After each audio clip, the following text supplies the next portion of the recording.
These are the laws you are to set before them. If you buy a Hebrew servant, he is to serve you for 6 years.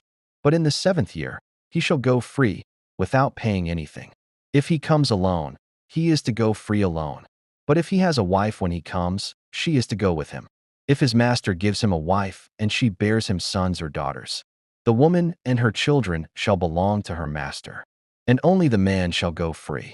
But if the servant declares, I love my master and my wife and children, and do not want to go free, then his master must take him before the judges. He shall take him to the door or the doorpost, and pierce his ear with an awl. Then he will be his servant for life. If a man sells his daughter as a servant, she is not to go free as male servants do. If she does not please the master who has selected her for himself, he must let her be redeemed. He has no right to sell her to foreigners, because he has broken faith with her. If he selects her for his son, he must grant her the rights of a daughter.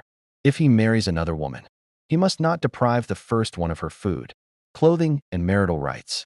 If he does not provide her with these 3 things, she is to go free, without any payment of money.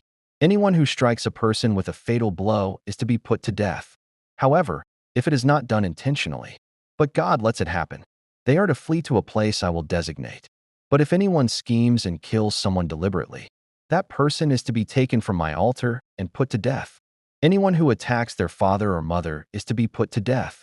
Anyone who kidnaps someone is to be put to death, whether the victim has been sold or is still in the kidnapper's possession. Anyone who curses their father or mother is to be put to death. If people quarrel and one person hits another with a stone or with their fist, and the victim does not die but is confined to bed, the one who struck the blow will not be held liable if the other can get up and walk around outside with a staff. However, the guilty party must pay the injured person for any loss of time and see that the victim is completely healed. Anyone who beats their male or female slave with a rod must be punished if the slave dies as a direct result. But they are not to be punished if the slave recovers after a day or 2, since the slave is their property. If people are fighting and hit a pregnant woman, and she gives birth prematurely, but there is no serious injury, the offender must be fined whatever the woman's husband demands and the court allows. But if there is serious injury, you are to take life for life, eye for eye, tooth for tooth, hand for hand, foot for foot, burn for burn, wound for wound, bruise for bruise. An owner who hits a male or female slave in the eye and destroys it must let the slave go free to compensate for the eye, and an owner who knocks out the tooth of a male or female slave must let the slave go free to compensate for the tooth.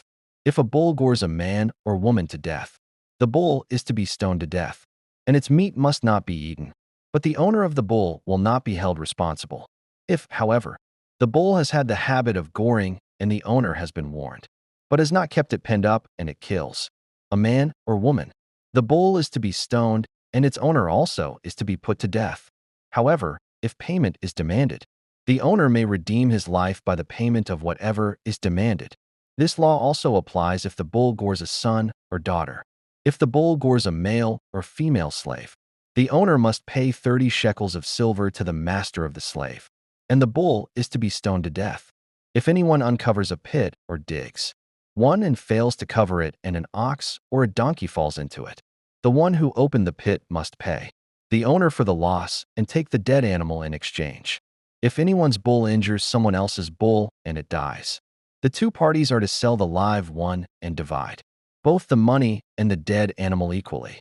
However, if it was known that the bull had the habit of goring, yet the owner did not keep it penned up, the owner must pay animal for animal and take the dead animal in exchange.